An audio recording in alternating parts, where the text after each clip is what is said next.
Absolutely, and while we do have 8 cars, they are pretty close together there, Andrew. We're looking at less than 6 seconds separating the field. Cameron Dance has 2 of those seconds in hand. He has leapt out to a 1.8 to 2.1 second lead, depending on where they are on the course, over Johnny Garrett. Franz Joseph Stum is in third. Andrea Giacometti is in fourth. Art McEwen in the 40. He is going to be fifth, and we've got a battle for position here. That is Johnny Garrett to the. We're going to go 3 wide here.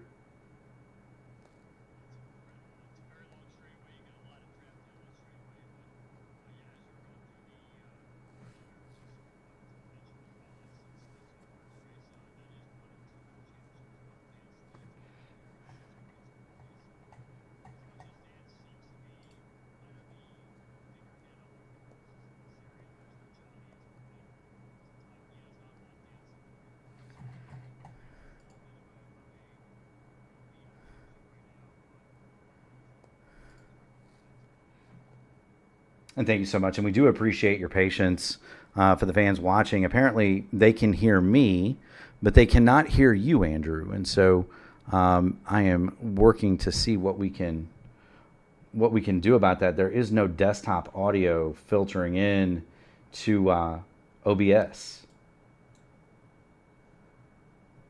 So, yeah. Let's see if we can't work on that real quick.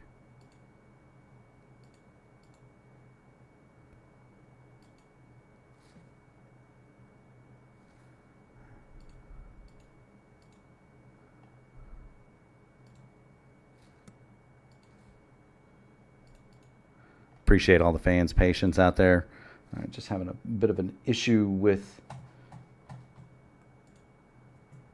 the audio.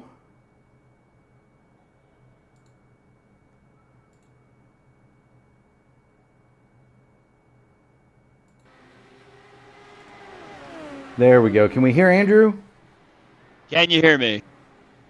We can hear you. The bar moved when Andrew Wood took to the microphone, and so we do have everybody. Andrew was talking about the points, and I'm going to go ahead and pop those up for us. Cameron Dance is your leader after 3 rounds, followed by Johnny Garrett and Jan Hoffman. Harold Stradler, who is not here, is 4th, and Cesar Manzato rounds out your top 5 for the Winter Series here. This is after 3 rounds, and it is a pretty close championship for having been 3 rounds. Dance has a little bit of an advantage, and Jan Hoffman right there. So it should be a close championship battle. They do 6 races here, is it? That is correct. 6-race mini-series here. It is a 6-race mini-series, and of course, we are here at Mosport today. Round 5 is at Phoenix, the old school, or as Gary Godso says it, the proper version of the Phoenix Raceway. And then the final one is going to be on April the 2nd. That's going to be at Laguna Seca.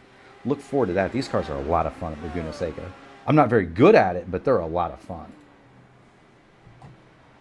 Yeah. So as I was attempting to explain to the watchers out there, yeah, Cameron Dance has a 6-point lead over Johnny Garrett in the championship, and Garrett won our last race at Charlotte. He's kind of riding high a little bit. He actually did that race a little under the weather, so that really just shows the dedication that Garrett has to the series. And Dance is known to kind of run away on these road courses. Everyone's chasing him down all the time, even during the year. So I'm pretty sure Garrett wants nothing more than to keep Cameron in his sights, put a little pressure on him, and one little slip up anywhere around this track, and he'll be ready to take advantage of that. Absolutely. One of the things I do like to do is take fans on board and show them kind of what these drivers are facing. This is Cameron Dance. We are on board with him. You're going to have the inputs for Cameron on the bottom of the screen with an 8-driver field. We don't have to worry about leaving anybody out. One of the things that kind of got me in the recon laps I took, Andrew, there is a ton of elevation change here. It's not quite the roller coaster that Laguna Seca or Sonoma is. Whoa, Cameron, don't spin it out. He's got a huge lead. Don't throw that away. But there's a ton of elevation change here. It's not quite Laguna Seca. It's not quite Sonoma. But this track does go up and down quite a bit. You could see these scenes right now. It does have a very Barber feel, kind of like these up and down hills. It could really unsettle the car. And as some people that know this IR05 quite well, this really wasn't a car that was designed to race on the road courses. It was an oval design car, and then the road courses kind of came later. So they implemented different packages and everything like that to get the cars to race properly on the ovals. So yeah, this car does not like the undulations too much, and unfortunately, the car does have a first gear kill switch as well. So if you take a hill in the wrong gear, or if you happen to be coming out of that corner like we saw Dance do last lap, it's very easy to just get the car over rev, the rear tire spinning, and next thing you know, you're around. Absolutely. These corners all do have names, by the way. This is Moss Corner 5A, B, and C. Then Cameron's going to head down to the Mario Andretti straightaway. There are two corners, air quotes here, 6 and 7. They're both very soft rights. And then the S's at 8 and 9. White's corner is number 10. That is the final corner on the circuit, and then he'll flash by the start-finish line. He's running laps right now at 1:04, 1:42 the last time by. We'll see what he is this time coming through White's corner, number 10, down the front straightaway.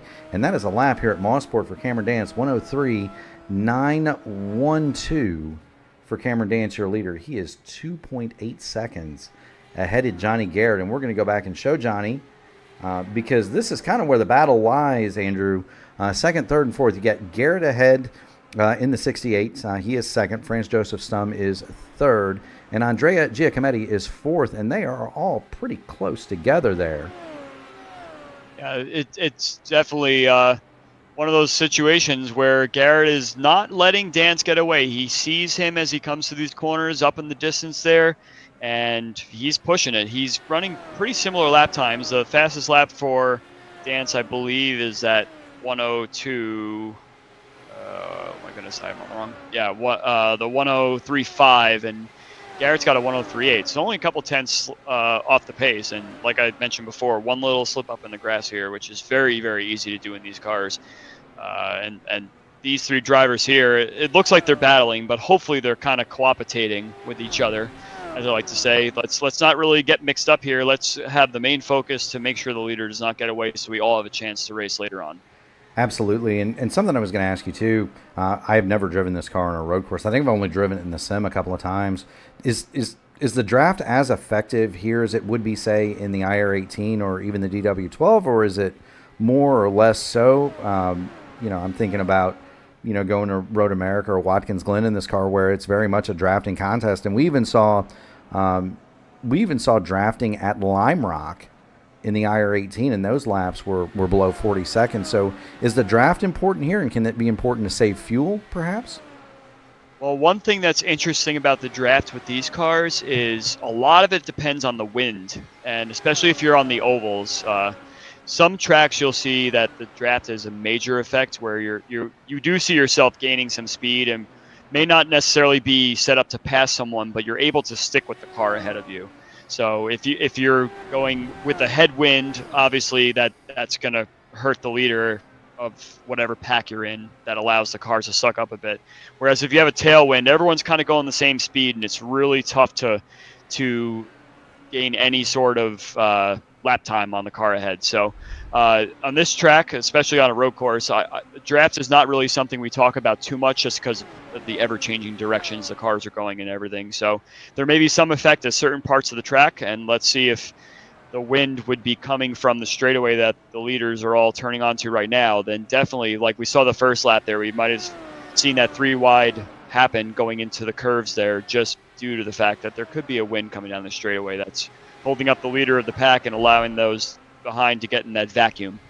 There could be. And speaking of leaders, Cameron Dance lost a half a second on that last lap to Johnny Garrett. So Johnny Garrett is staying in touch, hovering right around that 2.1 second mark.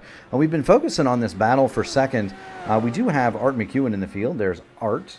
We'll go ahead and give him his due.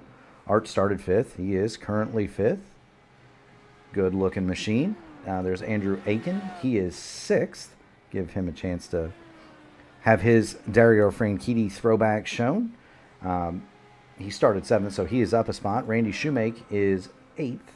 It's almost kind of reminds me of the Scott Pruitt 1990 what, 1994 Firestone car, a little bit maybe. Does look, I've raced with Randy a long time, and I have never made that connection. But you are definitely onto something there. That does look like that car quite a bit. Scott Pruitt, of course, had Indy in '94.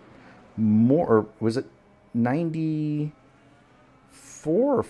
It was '95 with that car. It was the year the Penske's didn't make it. He had Indianapolis in the bag and crashed out late, which is what set up the Scott Goodyear, Jacques Villeneuve kerfluffle or controversy with the pace car. But there's Randy Shoemaker. He is seventh, and then right behind, or not right behind them, but some 16 seconds in arrears. There's Rob Barkano, the red, white, and blue colors on the number 12 Dallara IR05. Another lovely looking car, I might add. It very much is, Andrew, and that is a very quick through the field. We'll go back to Garrett Stum and Giacometti because this battle, especially for second, really has not abated. They've put a little bit of difference between Franz Joseph Stum and Andrea Giacometti, but second place is very much still up in the air. Cameron Dance pulled away a little bit on that last lap. He'd lost a half a second. In the 2 laps that we were going through the field, he picked up a second. So he is back out to 3.2 seconds on second place, Johnny Garrett. I'm thinking about what possibly could be happening in terms of strategy here. Now, again, we've resorted ourselves to about half distance or even a little over half distance races than typical for the Classic IndyCar Series. But I'm wondering if the cars will be able to make it on a tank of fuel. I'm pretty sure that let's see, we're doing 1 minute and 2 in 41 laps. That'll probably be about 42, 43 minutes or so. I believe if you're going to run a full stint in one of these cars, you're getting pretty close to that. So I almost wonder if some drivers are thinking about a fuel save or if a pit stop is definitely imminent. We probably should have pulled one of the drivers really fast in the pre-race, but we'll have to see what happens here with strategy, because otherwise Cameron Dance is starting to dance off into the distance for now. And the further he gets ahead, the more he could probably take it down a notch with his driving just to ensure that he keeps his lead pretty safe. Absolutely. And one of the things, too, is, most of the people that would race this car in the service, they're going to be doing it in a fixed fashion where the tools are not available. You were telling me that they are active in this series, so fuel maps and anti-roll bars and so forth. They are available for these cars. And as far as I saw, now I could be wrong, but it is a full fuel tank. Is that right? Yes, that is correct. Okay, so it may be possible to do 41 laps here. It may be possible. You're going to have to do a lot of saving and fuel mapping and so forth. But it may just be possible. Still watching the battle for second. This is the hottest battle on the course. There aren't really any other cars that are within a couple of seconds of each other. And of course, these drivers are probably treating this much like a sprint as well. So they are, they're trying to. They probably set their cars up in such a way that, the car would last for the entire stint, rightfully so. However, their mindset is what is different from a typical Classic IndyCar Series race here. So some people may be like, I want to go run away and hide in the first part of the race, like Cameron Dance, and other people might be working up to some sort of confidence to really start pushing the car some more. However, with that in mind, the sprint mentality definitely lends itself to, you need to kind of act fast on which side of the strategy you want to do. So I'm curious to see if any sort of vibe changes as the race goes on here as well. That would be curious, and I'm kind of curious about those left side tires. Most of this track is rights, and so does tire wear come into play? How much can you wear out the Firestones on the IR05 as opposed to the DW12 or the modern IR18?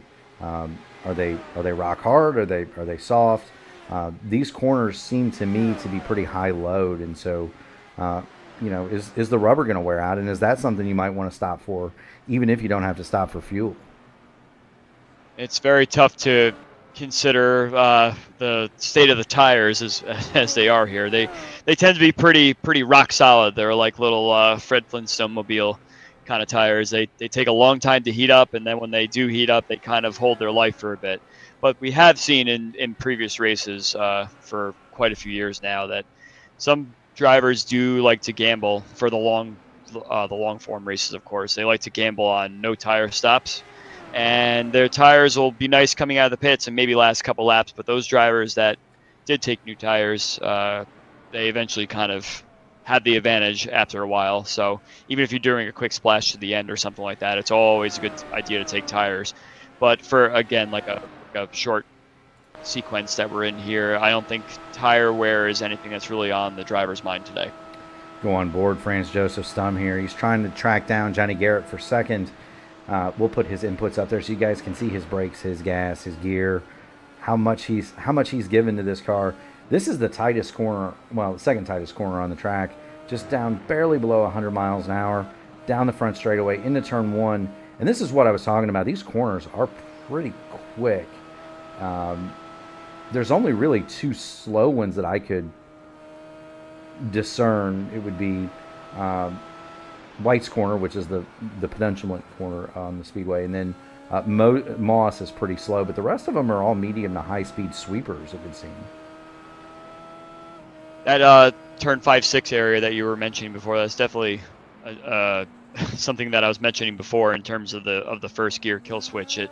That definitely seems like one of those corners that I'm sure all these drivers are just driving like the egg is under their foot kind of thing coming through there. And then when I did my practice laps just to get a feel for what this track was like, as I haven't raced here myself in quite some time, I definitely felt that kind of looseness coming out of the corner there. So yeah, that it's definitely adds a lot of character to a track like this, and I could see why drivers really enjoy it. Yeah, when he gets back up here, fans, just kind of watch. We're down the main straightaway now, so he'll beat a Moss in about 30 seconds.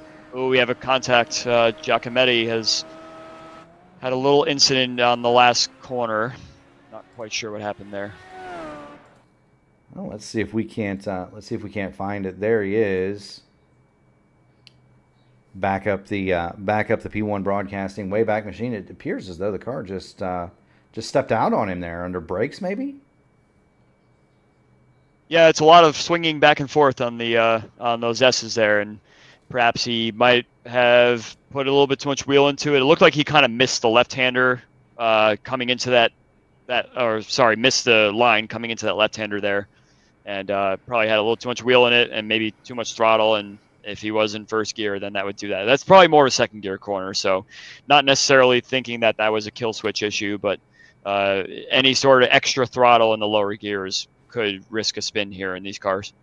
Absolutely. A tough break for Andrea Giacometti. He was running in the top. Well, he's going to give up. He's only going to give up one spot there, so be okay for Giacometti. We are almost halfway, Andrew. That's how quick this race has gone by. It's especially on a short track like this. You know, we talk about ovals being short tracks and all. Like doing a track like this, you look at the lap count and say, okay, 41 laps, and then you're thinking you're at like a Road America or something like that, where those 41 laps will take forever. But here, it's almost kind of like a really, really intricate oval. We have Rob Barnicow that looks like he just did a pit stop, so I'm not sure if he had an incident or if this is an indication that the drivers are going to have to do a pit stop this race, and maybe Barnicow is considering splitting it almost in half. Could be 9.3 seconds, so that would indicate to me tires and fuel all the way around on the number 12 machine. He's back on the track, but he does have Cameron Dance. No, he doesn't. He does have a car behind him. Looks like he has Art McEwen coming, so it looks like Barnicow has lost a lap to the leader there. So he's slotted himself kind of right into the middle of the lead pack, or the lead lap, I should say. And yeah, well, that sort of gives us an early indication that we might see all drivers doing a pit stop this race at some point. Could be, and that's something to follow. When you mentioned the tire situation, could it be just a quick splash and go at the end as the strategy, perhaps? I'm sure you don't want to call too early, especially pit stops in general, especially on a road course, kind of break your rhythm up. So you have a certain feeling as you go around the track and everything, and then as soon as you do a pit stop, everything just kind of, that's the time you breathe, you relax, you figure out what your next move is going to be, and you leave the pit on cold tires, and then you have to kind of start all over again with your rhythms. So if it were me, I would probably just run the tank out, especially with a small field like this. It's not like you're going to gain or lose too much time doing it, but everyone sort of has their own preference and their own style of how they want to handle pit stop situations. Art McEwen actually is coming into the pits now. We'll go ahead and show that for Art McEwen, and we have flipped. So we will start showing laps to go, 21 to go. There's Art McEwen coming down the pit lane.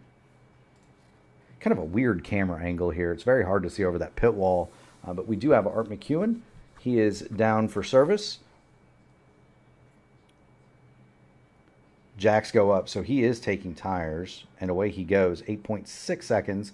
Shorter in the box, 26.8 on the pit lane, so shorter on the pit lane than Rob Arnico as well. And back into the fight, to quote Paul Page, goes Art McEwen. He will now be scored 7th. And it comes out in clear traffic as well, so able to kind of run his own pace, get those tires warmed up, and do the second stint of his race. So now I'm almost convinced that everyone will be doing a pit stop. So I wonder how long it takes until we see the leaders decide to change up their race a little bit and take a visit down the pit lane. Yeah, we'll go ahead and focus in on Cameron Dance. He's been leading handily the entire way here at Mosport. 20 laps to go. Cameron Dance has led all 21 laps thus far. He's about to lead 22, assuming he does not come down pit lane and be passed there. Up through the Moss corners and down the Mario Andretti straight goes Cameron Dance. So fast these laps. It almost reminds me of a road course version of Phoenix, just as quick as it is. I'll give you that comparison. I can see where you're going here. I was just going to make a mention that I believe Cameron Dance has a new livery. I don't remember seeing this livery in the past. Very, very nice looking car as well. That little kind of metallic yellow. Kind of has like a bumblebee sort of look to it almost. I'm scared of bees, so I don't know anybody that race on track with him. Then I'll probably have to stay away from him. You know, there's the Fiercely Ford cars that are painted kind of like that too. They almost look like angry hornets. I'm with you. I don't like bees either. I'm definitely allergic to them, and so I try to avoid them. Matter of fact, I don't think that there's anybody that likes bees unless you are a beekeeper. Meanwhile, nobody else has come to the pit lane. We are coming to get 18 laps to go. And it would be my thought here that if you're not going to get tires, it might just be a splash kind of a situation here, Andrew. Yeah, I imagine that most, I can't really make that claim. I imagine most of the drivers coming in will just take tires just as a habitual thing. It's not like there's any deep 4 or 5 car battles with strategy here. Some of the guys in the back probably just took the tires as that's what what they usually feel like they should do when they come into the pit lane. But yeah, we'll have to see what happens. Maybe we can take some guesses on which of these drivers are going to take tires or just stay on the one tire for the whole race. It's not a mandated swap as we see in the more updated IR18 car. So wow, Johnny Garrett got very wide coming through turn 3 there. I was a little worried for him. And there you see Johnny. He is back going again. Jeff Drake has popped into the chat. He says that we love Wood. Andrew is definitely a far more lovable character than me. But good to hear from Jeff, fellow Open Wheels 500 competitor. It was good to see him this past month at the Speedway for sure, or a couple of months ago now actually. Would have been, golly, time flies, doesn't it? As this race has flown. You're referring to Indy. Yeah. I hadn't seen Jeff in a good long while, so it was good to see him pop in for that race.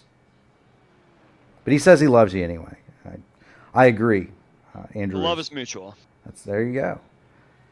17 to go. McEwen and Barnicow are the only 2 that have stopped. Nobody else has taken to the pit lane. We're watching Johnny Garrett, who had a moment with his IR05.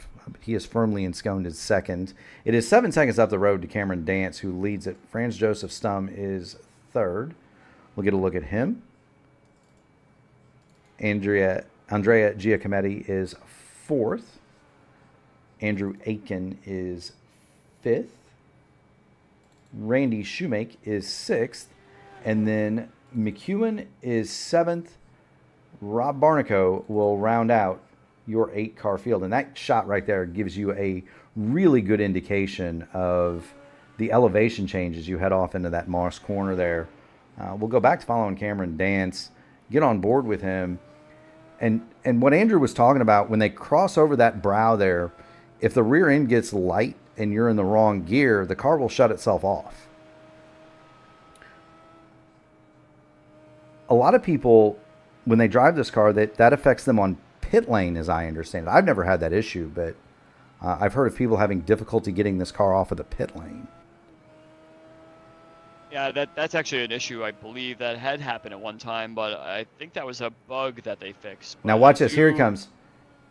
You could hear it. Right there. Oh, that is kind of interesting. Not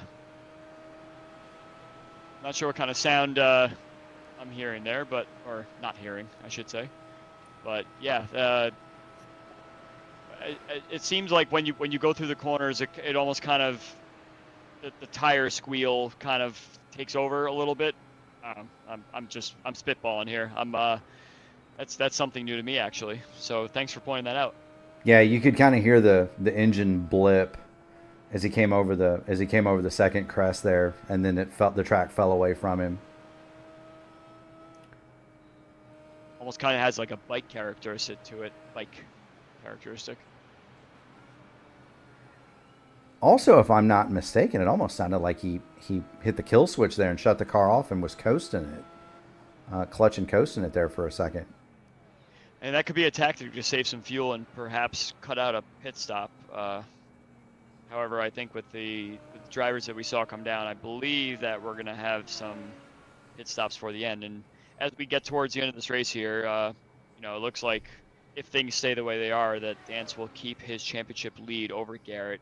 Unfortunate for Jan Hoffman again. I'm not really sure what's happened with his connection, if he's permanently lost it or something like that. But it would have been nice if he made an appearance in the room, ran a little bit of the race, kind of sees what happens. Maybe someone would have had some incident or something and pick up a couple points to keep this championship pretty interesting, because he is third in the championship, about 14 back from Johnny Garrett in second. So he's going to lose out a little bit on the championship, and with just 2 races to go, I think that's going to be difficult for him to overcome, especially if the Dance train continues here for this little winter series.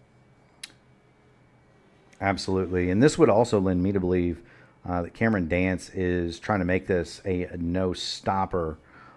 Get on board with him. This is what Cameron Dance is seeing straight out of the visor. And let's see if he's shutting it off here at the end of the straightaway. While you're watching that, I do notice Barnicow has had an incident, and he's on pit lane at the moment. And we'll check that out. Looks like it's the same as the Giacometti spin from a little bit earlier. Unfortunately, he had some wall contact, though. Here it is. We'll get in the Wayback Machine. There's Rob Barnicow. Through the S's, and it just steps out straight left. Unfortunately for him, you are exactly right. The car hooked up and went straight for the wall, nose first. That's a tough break for him. Thankfully, he's pretty close to the pit lane. He shouldn't have to take a tow. We'll get So it looks like we're down to 7 cars here, just coming up to a little over 10 laps to go. We're about 12 laps to go, actually. Garrett is, wow, just every time I go on camera with him, he is right on the edge of the grass, and he is kind of running out of time here to make any sort of inroads on Dance, but he has been similarly paced, especially for the last couple of laps. Dance, fastest lap for him is a 103.0. Best lap for Garrett's at 103.2. So, yeah, it does seem that Garrett, the last couple of laps, has started to sort of chip away a tiny bit at that lead. Will it be enough to get back up to him? Probably not with the amount of laps left, but again, Garrett is using every inch of the track on every part of the circuit right now. Yeah, and that's something that's kind of new. Something that's kind of new in a recent update. You can see the grass and the debris on the track. You can also hear it sometimes when you get pickup on the tires. You go through the marbles, so that's interesting. But he is definitely using all the road. Just look at that. It's like it almost kind of looks like an alien's driving the car a little bit through the fast corners. It looks like he's managed to just find the limit of the steering inputs and everything like that to be as close to the white line or to the grass asphalt barrier as possible. Absolutely. Now, while we were watching Johnny Garrett there, Franz Joseph Stum and Art McEwen have come to the pit lane, as has Randy Shoemake. So the 5th, 6th, and 7th place cars on your screen have now stopped. Dance, Garrett, Giacometti, and Aitken remain on their original fuel loads. Rob Barnico is still in the pit lane. He is now 5 laps in arrears, and it does not appear he is going to come back out. And one of the things, the modern car is pretty durable, but I wonder, is the legacy car that same way, or is contact with a wall like that day done, Andrew? Actually, well, to answer the first part of your question, the car is very fragile. I will say, any or hits usually result in some sort of damage to either front or rear wing. But I will say that the way that Barnicow did make contact with that barrier did seem kind of a bump, full-on, head-on into the wall there that would probably only damage the wing. So, but just to kind of put myself in his shoes a little bit, after that incident, he would need a front wing anyway, puts him all the way at the back. So Barnicow probably had his fun little test session, riding around, trying out new things with the car, getting himself ready for the next season. Realized he probably wasn't going to pick up another spot if he had done a pit and come back out again, so he's probably just calling it a day, I would imagine. Absolutely. And what a quick day it has been. We're already at 10 to go watching Johnny Garrett. Cameron Dance, 102.995 the last time by. Johnny Garrett, 103.271. So Dance must be watching the broadcast because he has picked up the pace down in the 102s, and that is pretty close to his best lap of the day. Andrew Aitken has come to the pit lane. So Aitken I could definitely tell that Dance is pushing it a little bit. He went through turn 5 and 6 there, and he was on edge all the way around there in first gear. And oh, it looks like he's actually making his pit stop right now as we speak. He is, and we will stay with the leader, Cameron Dance. Want to see coming in also. Yep. See if Dance takes tires or if he's just going to put gas on, just get gas only. 9 laps to go here. I'm going to guess he's just going to take gas and go. Yep, car went up on the jacks, Andrew. Well, made a liar out of me. This is why I'm not a Vegas guy. Garrett's car did not. 7.9 in the box for Cameron Dance. Johnny Garrett, 5.3 seconds. That translates to 2 seconds gained nearly for Johnny Garrett, but he's still 3 seconds in arrears, working on 9 laps to go here from Mosport, more popularly known in modern times as Canadian Tire Motorsport Park. So basically what I was talking about before with the different strategies that I've seen implemented in this car, Garrett will be pretty good on fresh, hot tires. So expect this outlap to be pretty good from Garrett, and he might close that gap even more as Dance is trying to put some heat into those stone-cold tires.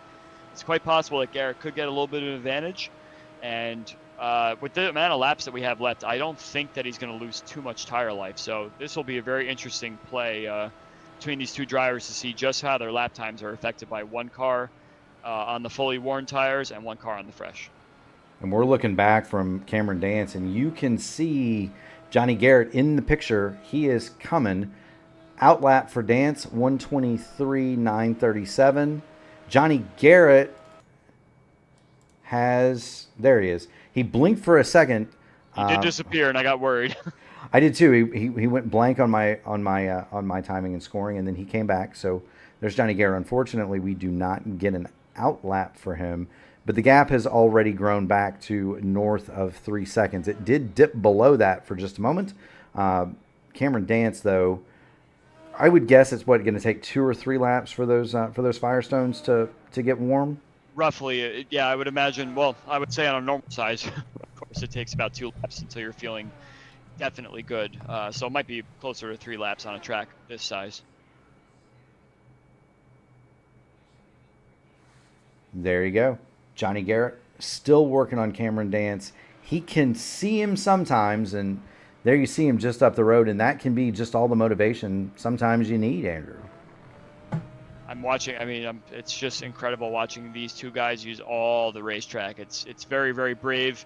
You put one wheel wrong, and it's going to be a Rob Barnicow type incident where you find yourself onto one of these very close barriers. So good on these guys for really putting in the time here and getting their cars set up in such a way that they could run just on the edge like this. It's very fun to watch. Yeah, that is pretty awesome, and that's something that's worth mentioning. That is why the modern cars do not race here. As you see the course, the barriers are very close to the circuit, and so it's kind of a safety issue with as fast as the track is that modern open wheel cars do not come here.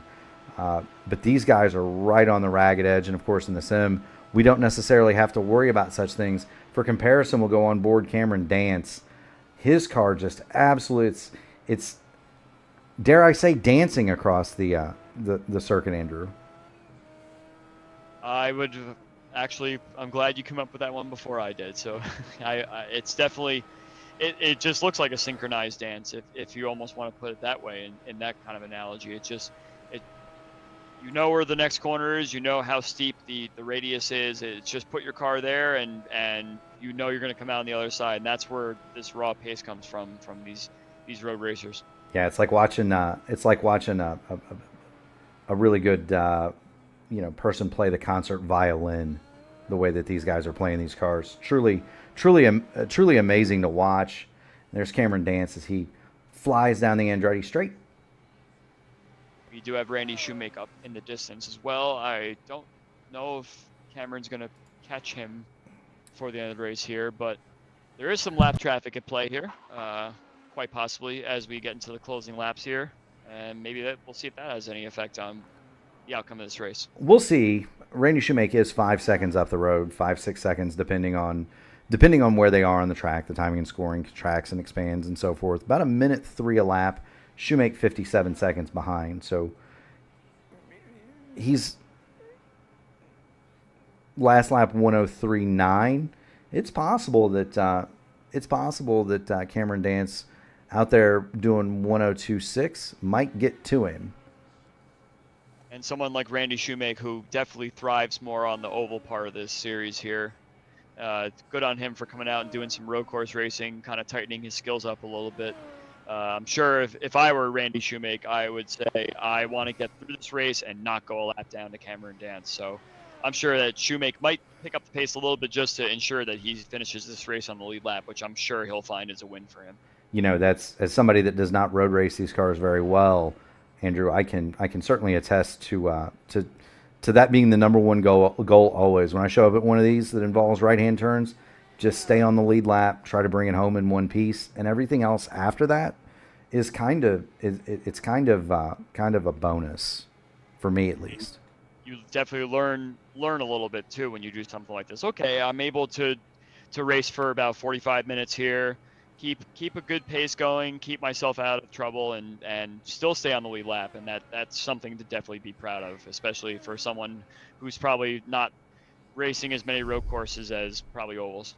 Absolutely, and the other part of it is, you know, when you're up against an accomplished road racer like Cameron Dance or Johnny Garrett or Franz Josef Stum, you know, you're learning. You know, these guys have been here before. They've been in this car here before, probably, where Randy Shoemake may not have been. And so he's learning something every lap around this course. And we've established that it can be fairly difficult to get around. Cameron Dance, we'll go back on board with him, but he is now right near, as we get 3 to go, the rear wing of Randy Shoemake. And he can't really mess about with getting by him because Johnny Garrett is he's not close, but you don't want to give up a ton of time here. You can't just mail this in. Yeah, I'm pretty sure Cameron Dance is already trying to kind of watch his line the last lap and a half or so. It looks like Randy's actually just going to He's just going to lay let down it and give him go. the spot there. That's great sportsmanship, which we always see in this series is such a good thing. So Cameron Dance continues on. But, yeah, we'll go to Shoemake's teammate there in third, Franz Josef Stum. Very, very quiet day. Quiet day at the office. Not a lot of action going on, but the car is in one piece. Franz Josef Stum is another regular to the regular Classic IndyCar Series as well. And, yeah, he's putting in a really great performance here. Another pretty heavy oval racer. He holds his own on the road courses for sure, but I'm sure a podium finish, even in a field like this, on a tough track like this, will definitely be something he's happy with for today. Absolutely. A podium finish is a podium finish, and anytime you can get one of those, you've accomplished something, but that is Franz Josef Stum. He is third in the number 34. That is highlighter green and black, trimmed in red. Can't quite make out what the sponsor is on the side of it. Reminiscent of the... Do you have a... yeah, okay. I was just about to ask. You read my mind. Well, I was going to say reminiscent of the Scott Sharp Patron Tequila livery, almost. I was thinking more GoDaddy, but yeah, I think yours is actually pretty relevant as well. We do have 2 laps to go. Cameron Dance has firmly established the lead, 6.3 seconds. And we'll go back to Dance because he is about closing in on starting his final lap through the S's. Down through White's corner onto the front straight. 1 lap to go. The white flag in the air from Barney for Cameron Dance. He's made it his own personal dance floor today. Has started from the pole. He has led every lap. And Cameron Dance is looking to bring home win number 2 on the season. Or is it win number 3? Excuse me. That is, I believe, win number 3. You're win correct. number 3. It would help if I could read my own handwriting sometimes, Andrew. Yeah, I've fallen into that trap my own self. So definitely pretty bad when you can't do that. Very good. Down the Andretti straight for the final time. Cameron Dance. No challenge from the back. Johnny Garrett is 6 seconds in arrears. Dance will make the left to start the S's. Plunge down toward White's corner. That is the final right. And Cameron Dance is going to win the Molson Diamond Indy in the Classic IndyCar Series here at Mosport. Johnny Garrett is going to come home second. And there's Johnny. Franz Josef Stum is going to be third. And with this, we're going to have a podium. Everybody did get fairly spread out. Andrea Giacometti, he is a further 16 seconds behind Stum. So Giacometti has got some work to do yet. Yeah, unfortunate we had him battling Stum there early on and had that unfortunate spin that put him back there. But cars in one piece, he finished the race. So good 4th place from him. Absolutely. Art McEwen comes over the line. And then last to finish, but not least, Andrew Aiken going to come home on the lead lap. He is going to be 6th. I watched that car win an Indianapolis 500 many eons ago. Dario Franchitti being driven today by Andrew Aiken, and it is going to come home in 6th position.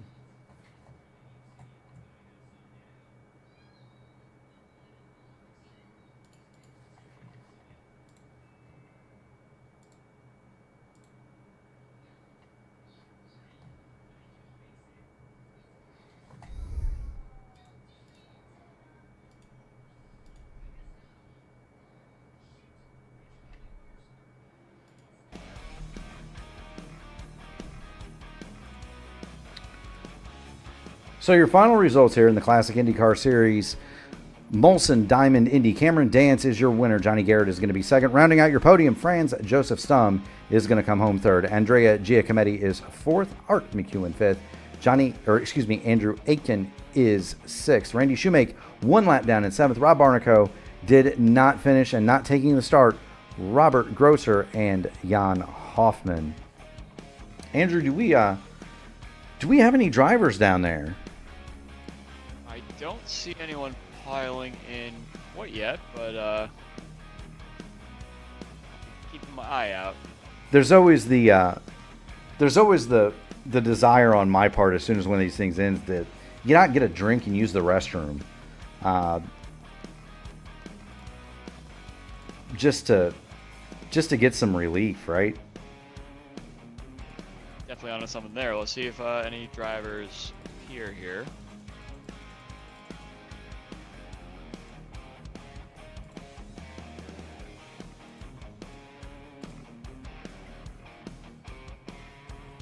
We have a Cameron Dance that just looks like he's ready to be talked to.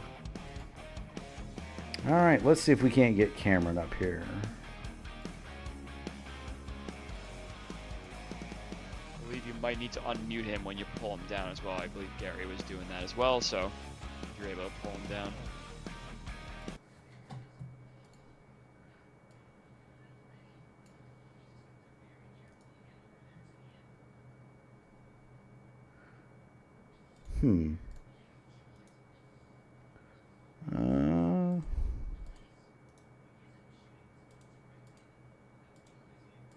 Trying to get him unmuted.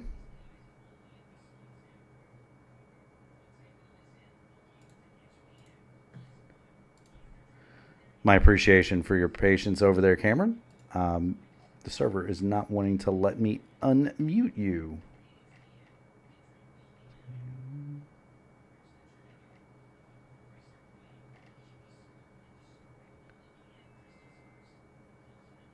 I'm trying myself.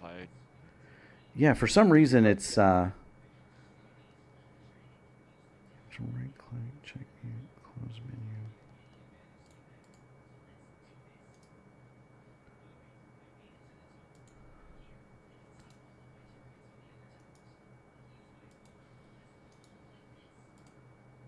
menu.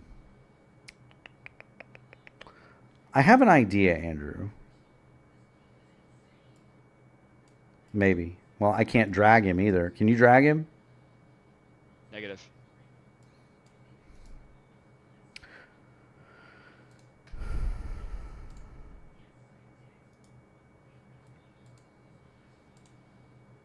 Cameron Dance, Mark Murphy, Andrew Wood in the P1 Broadcasting booth. Do you have a copy, sir?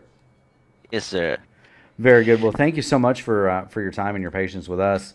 The server was giving us a bit of a fun time there, but started on the pole, led all 41 laps today. It appeared as though Johnny Garrett might have had something for you, and then there was some debate up here as to whether or not you were going to try to do the whole thing on fuel. So, kind of walk us through your day and the thoughts behind your strategy that took you to the checkers.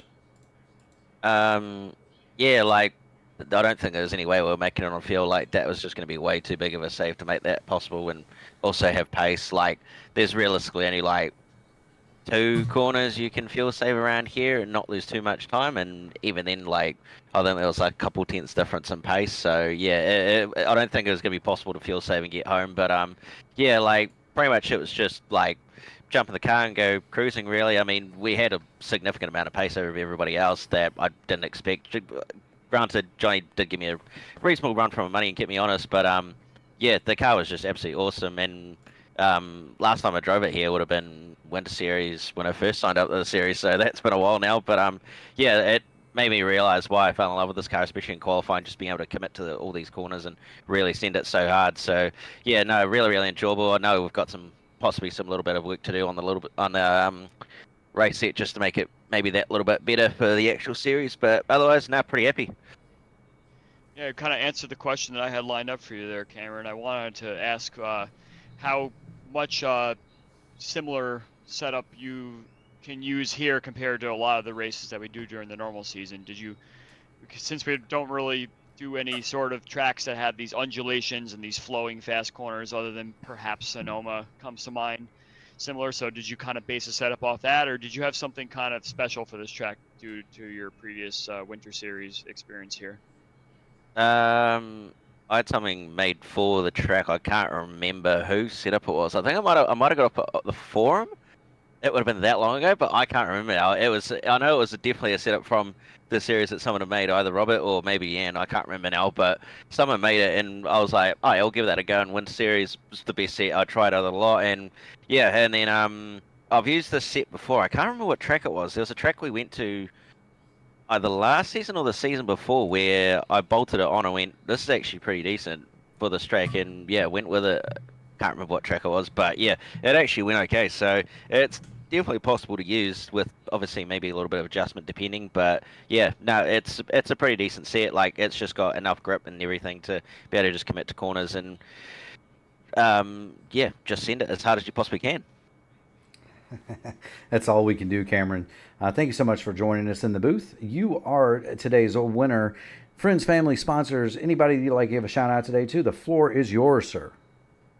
Yeah, obviously shout out to all the boys for turning up and creating a race. Awesome work by Johnny and stuff to give me a run for my money.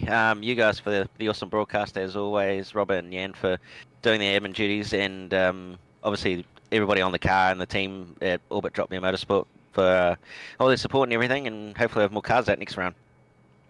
Absolutely. Well, thank you so much, Cameron, for joining us in the booth. That is Cameron Dance, your winner in today's event. We do have, I thought we had Johnny as well, but he appears to have. Briefly, we did. Yeah. We briefly did, and then he disappeared. So let's see if we can't get Franz Joseph Stum up here.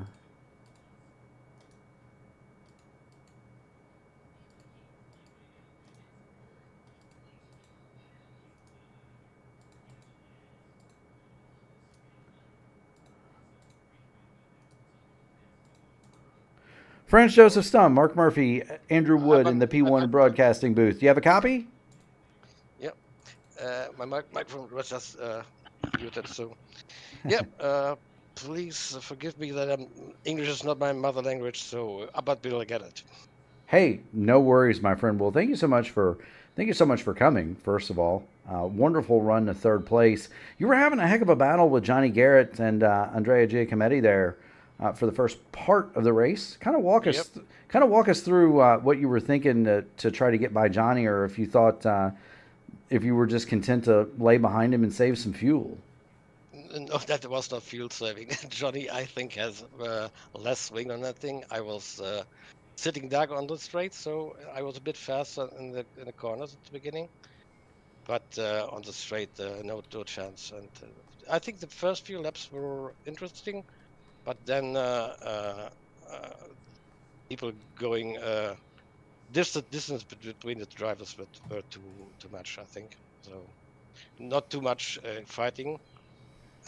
Or had you seen anything else at the end of the field? I didn't see. You three definitely had the closest one, and you and Johnny were definitely the closest within the three. Everybody else got kind of strung out, but you three definitely put on a show for the first half of the race, at least. Really? Yeah, it was a bit interesting in the first lap with cold tires. Then you have to be very cautious on the fast corners there.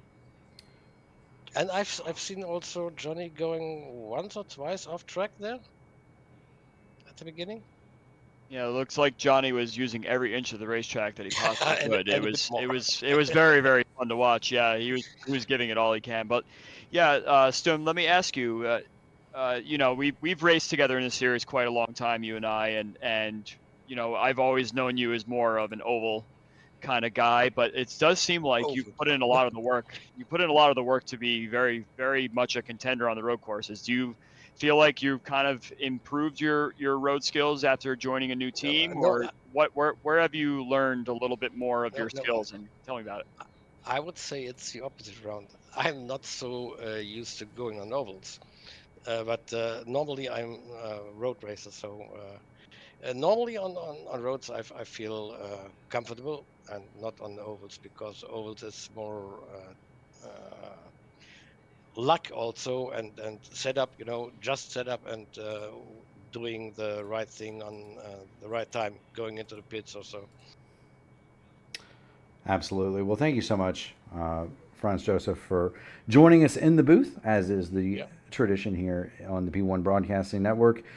finish on the podium, you get to call out your friends, family, sponsors, teammates, anybody that you would like to thank, sir. The floor is yours. Okay, so I would thank all guys on Aero X. We have good time there always, and I want to say thank you to all of them. We had a good relationship and so on. Absolutely. Well, thank you so much for coming to the booth, and keep going fast and having fun, my friend. We will see you at the next round, sir.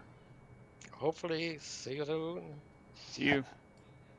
That was Franz Joseph Stum. He is third on the day, and we'll save Johnny Garrett for the final interview. Johnny Garrett, Mark Murphy, Andrew Wood in the P1 broadcasting booth. You got a copy, sir? Mark, nice to meet you. Hey, it's nice to finally meet you too. Heard a lot of great things about you. Beautiful looking Aero X machine there, the number 68. You and Franz Joseph and Andrea Giacometti had a heck of a battle there, but Franz Joseph was saying he couldn't quite get to you down the straightaway. What did you see during that battle? Oh, thanks for the livery compliment. Yeah, since Stumi's on my team, which I want to thank him for all his work, by the way, I knew he was on a different setup, and mine came, for whatever reasons, I knew mine came to me more later in a full run, so I went ahead and went with mine, so I suspected he would be faster, and in fact he was, and I think he's being kind by, I even made a couple mistakes, at least, I can count on two hands, so more than a couple, where he probably, he could have taken me and kept the position for quite a while, I would imagine, For sure. So maybe because of the points, I think maybe Stumi went ahead and let me go, so. Yeah, Johnny, looks like one thing that I wanted to point out when I was watching is it looked like you managed to find a way to use every inch of track, and as Stumi said, even more. Yeah. You looked like you were kind of you're picking up a little bit of grass on exit of turn 1, exit of turn 2, and it was pretty incredible just to watch from my view. Like, it seemed like you had the angle of the track, everything down perfectly. So I think I wanted to ask you how difficult you felt it was to find the limit here. Yeah, you definitely picked up on it. I don't think I have the best setup for this track, so I definitely had to push it to the extreme. I do like the rear end a little looser than my teammates. I don't know, I guess it gives me options, to go through the turn a little bit differently.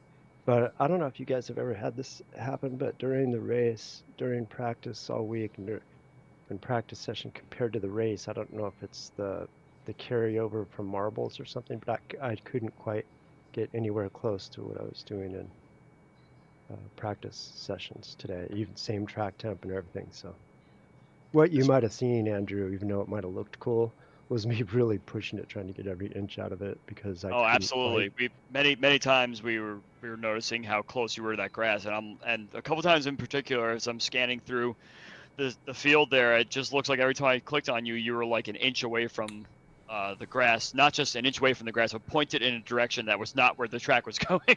Well, so it might have just been a bit of an illusion as well. So I'll chime in, Johnny. So one of the cool things with the latest physics update is that within iRacing, if you get on the grass or dirt or whatever it is, you can see the grass and gravel and dirt and so forth fly up in the air. And there were several times you were going down the straightaway and it looked there was a miniature rooster tail like you'd see from an unlimited hydroplane of grass coming from behind your car, because you had like a quarter of the wheel on the edge, and it was making the sim throw the grass up in the air behind you.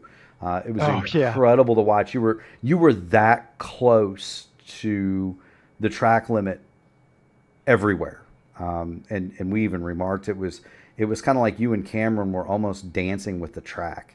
I likened it to somebody watching a master play the concert violin. It was pretty incredible. So full marks to you.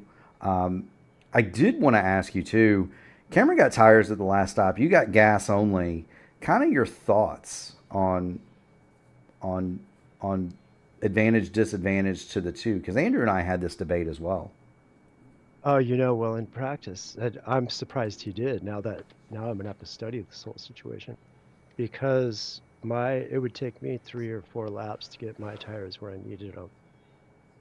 So, and I just figured it would be a waste of valuable time in the pits. So that's why I just went without tires. Yeah, that makes sense. I And mean, you did pick up 2.6 yeah, seconds in the pits on him, so. I wondered about that because I did push it on the pit speed limiter too, and I was thinking, I don't know if I would have picked up that much time.